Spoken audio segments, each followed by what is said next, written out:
we were going through the 50s, okay, talking about the 50s. Oh, okay, so the other thing about the 50s was that was the time J. Edgar Hoover was totally after gays, okay, and he was a big old closet case himself. Wow. Yeah, nasty, nasty person. And Eisenhower issued a directive firing all the gays in the federal government. A lot of people's lives were ruined. So that was going on in the 50s. That's what Bayard was dealing with. And one of the things about him was that, relatively speaking, he was more, people knew he was gay. I mean, he was more out than other people in his circle, in his social circle, knew he was gay. Anyway, so that was Bayard in the 50s, and how he got to work with Martin Luther King was during the Montgomery boycott.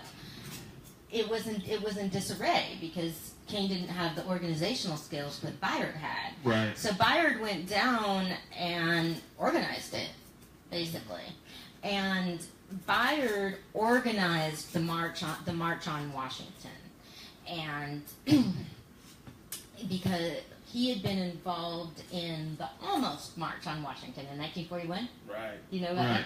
No, I didn't know about that. Okay. A. Phillip Randolph planned a march on Washington in 1941 in order because African Americans were barred from defense jobs. Right. So they were being cut. I mean, the United States was having a major military buildup. People were making money, and Mr. Randolph wanted to do some activism about that. And it was a big, big movement, and Roosevelt eventually caved because he was scared. Right. So the March on Washington was real close to happening in 1941. And so that's really interesting, and it's also an interesting example of people making choices. Because, well, for example, Bayard was involved in this too. Mr. Randolph was the unions, but Bayard was a pacifist, but he took part in battles to desegregate the defense industry. Right. Which, I mean, life is complicated. Yeah. And it's one of the things we can learn from Bayard is just throughout his life, he needed to make difficult choices. Things were not clear cut in his life. Right.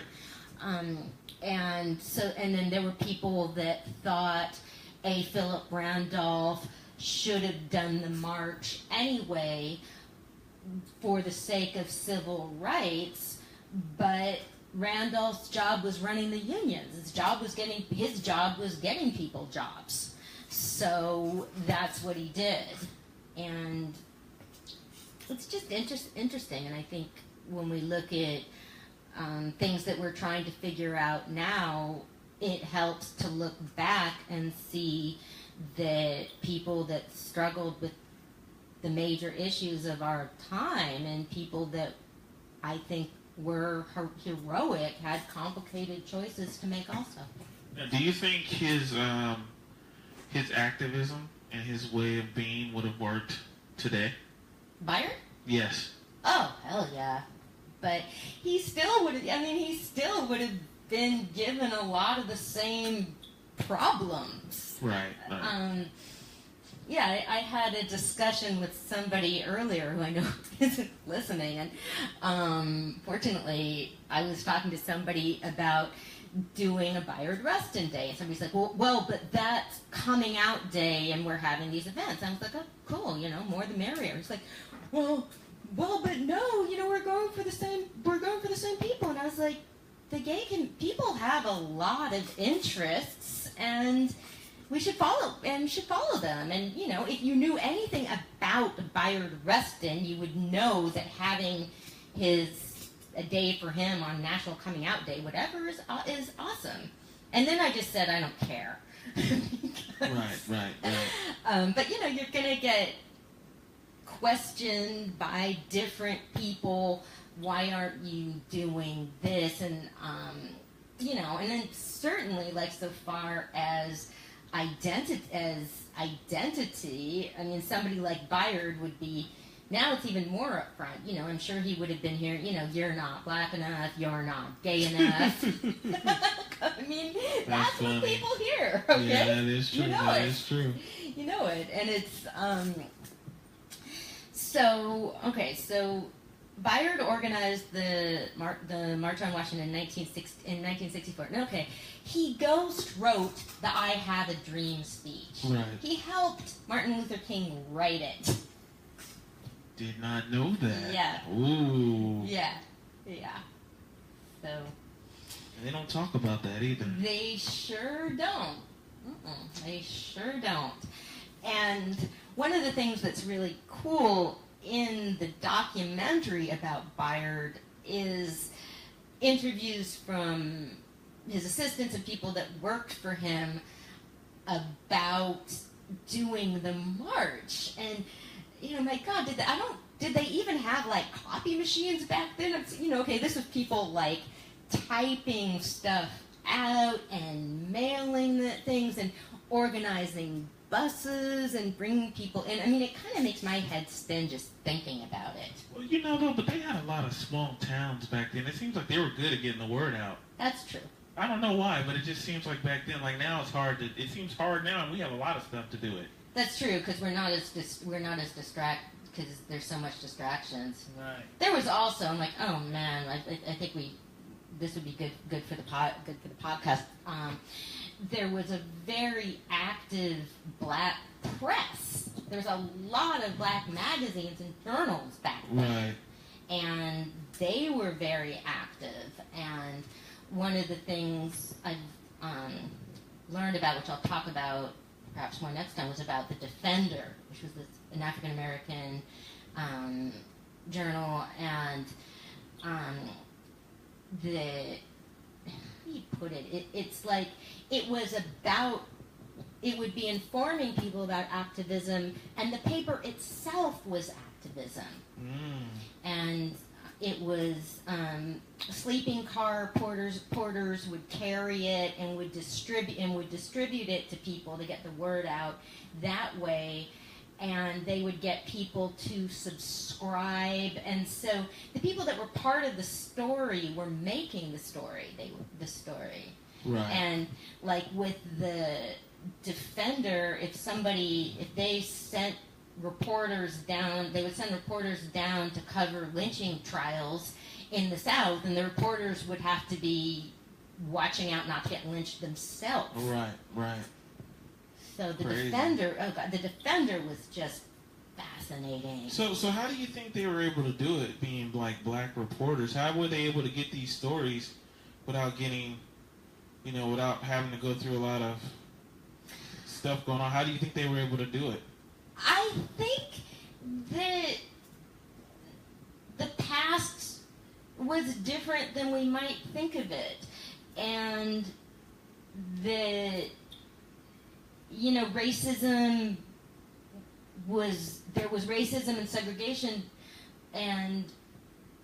but I don't know, people were there's just a lot more out there than we realize. And so, like, when I was reading about the Defender and Robert Abbott, the founder, there was an association. There were associations of black journalists. Right. There were, like, a lot of black papers at the time.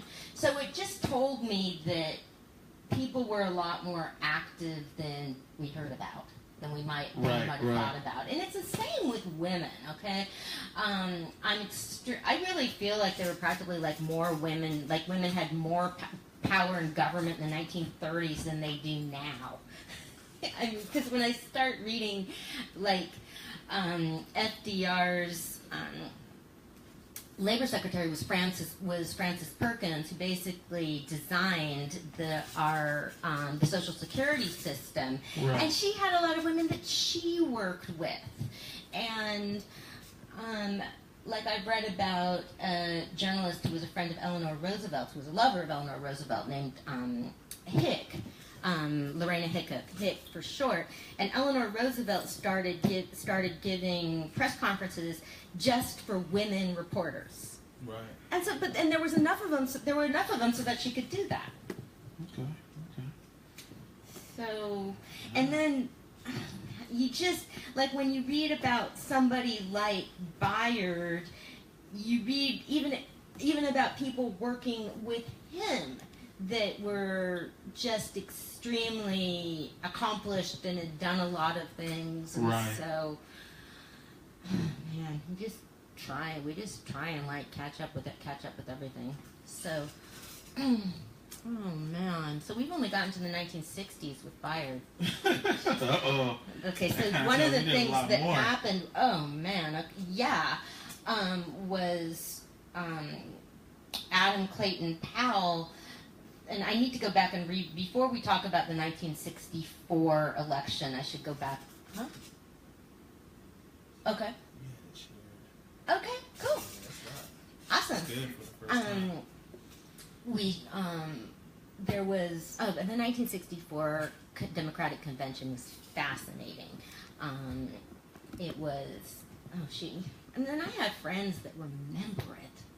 So that was so cool. Just about the Voting Rights Act and things that were happening then, but basically a deal was struck to get Bayard out, and Adam Clayton Powell threatened to say that Martin Luther King and Bayard Rustin were lovers. Wow. Okay, that's how down and dirty people get.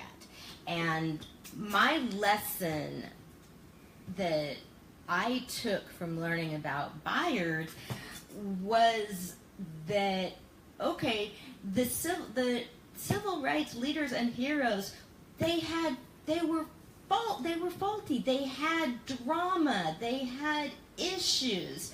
And I get so fed up with community projects and people and all that. So when I learned about Bayard and I learned about internecine problems in the civil rights movement, that's when I was like, okay, these are the great people that I admire. They had problems with each other and they kept going, so I can do it. It makes me like, you need to keep going, you need to keep trying to work with people.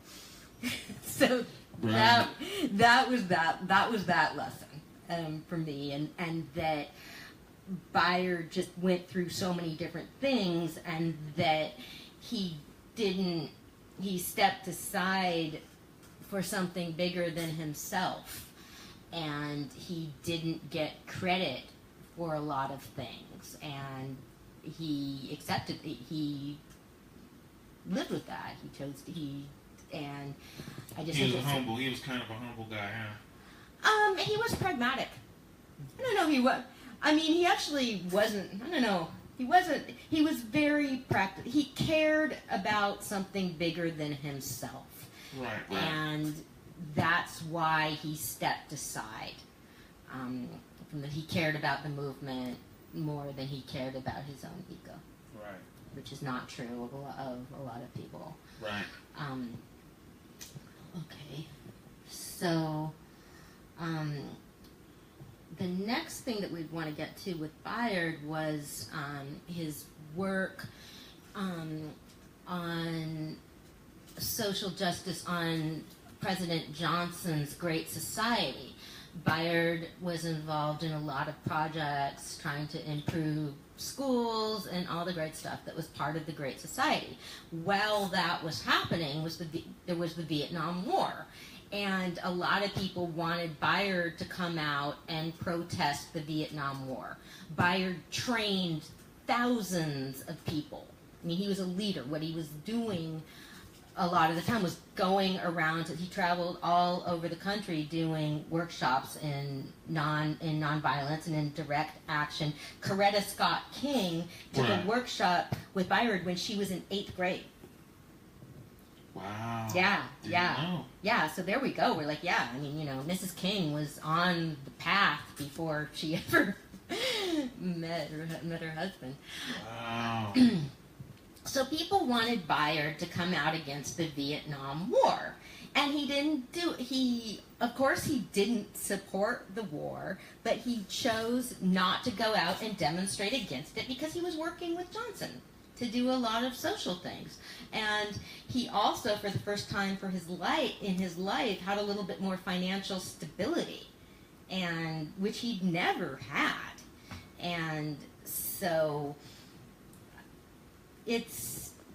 to me, it shows you how lazy progressives could be, because it was sort of like by around the late 60s and 70s, Bayard had been doing piecework for 35 years. Right. Okay? Don't bug your grandpa to get up and do something, okay? Right. Exactly. Yeah, do it yourself. And that should be, it's sort of like that was his work. I mean, if you've learned something, do it. Don't be asking your teacher to come do it for you. And once again, Bayard was looking at the bigger picture. He was looking at social justice issues that he was able to work on with President Johnson.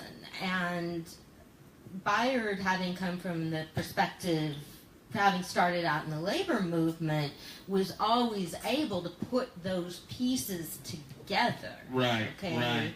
Economic justice and racial justice, which is something that Martin Luther King wasn't really getting on until later in his life. Right. That's crazy. Yeah. That is crazy. Yeah. I'm just surprised that this guy wasn't really talked about a lot. You know, I know since I've been in school, I've never heard of him. Yeah. And we just need to keep talking. When I saw the film about Brother Outsider, I don't know, maybe I can't remember when it, 10 years ago, and I immediately wrote to the filmmaker saying, is there anything I could do to promote this film? I told my dad about it. My dad and my younger sister went to see it, and then my dad screened it for some friends of his at the house. My dad is it's a lesson I very much learned from my dad too, because he's just very much somebody that always cared about the greater good, and not going out and just thinking about what you do. Like Bayard could have gone out and demonstrated against the Vietnam War and pissed off President Johnson and not been able to get any of his agenda across. Right. So more people know about Bayard because of the film, and then in 2013, President Obama awarded Bayard Presidential Medal of Freedom posthumously. So that got him some more attention. And I'm working on doing the Bayard Rustin Day, and so I was at a Unity Day over the weekend, and State Senator Bill Dodd was going around. So I went to ask him if he would if he would write to us, or if he would do something. Okay, will you send us a statement for Bayard Rustin Day?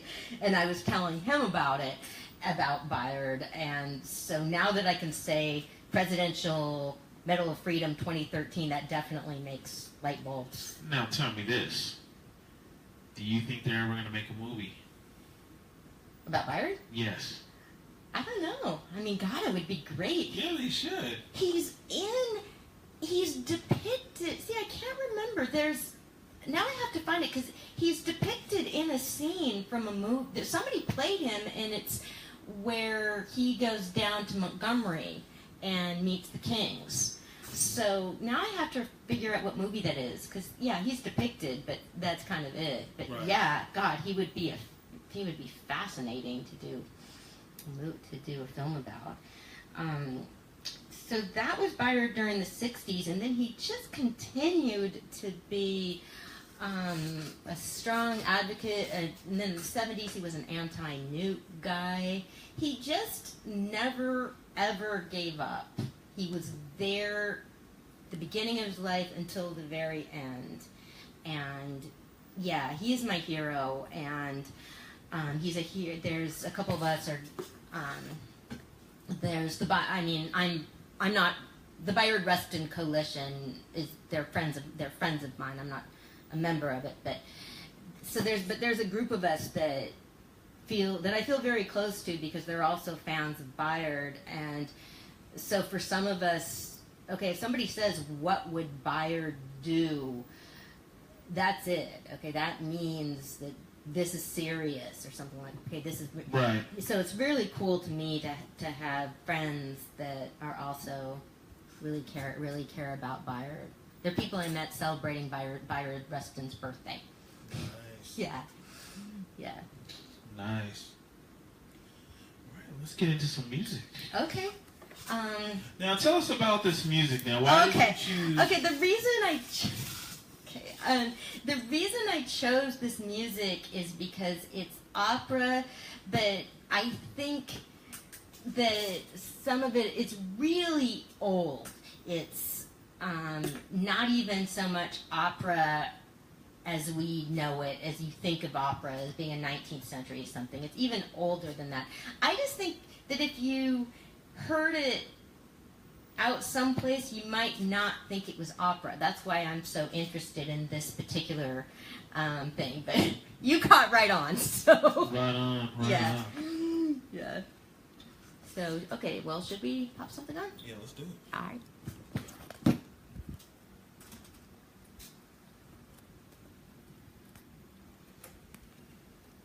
Here's the thing.